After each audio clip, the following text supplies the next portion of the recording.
So the Niners lost to the Texans 26-15, and it was by far the worst loss of the season. But why did it happen? What went wrong? Well, just about everything.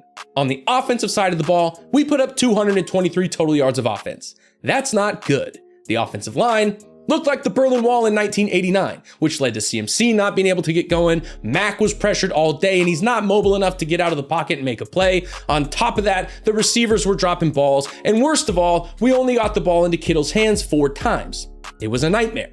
And I think this offense desperately needs their playmakers back, aka Brock Purdy, Ricky Pearsall, and Brandon Ayuk.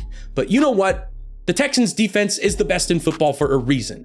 That's just what happens when you face a unit of this caliber sometimes, and I find a bit of solace in that. The real problem here was the defense. They allowed the wildly mediocre Texans offense to put up 475 yards. They were doing whatever they wanted, whenever they wanted to, all game.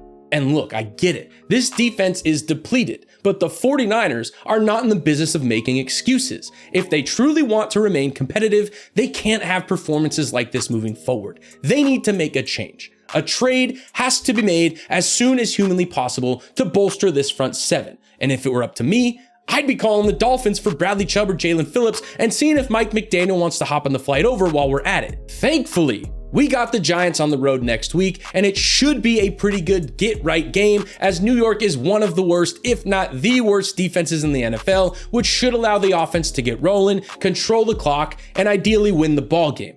Anyway, I'm curious to hear what you think. Do you agree? Do you disagree? Let me know. Go Niners, and consider following the channel. Thanks.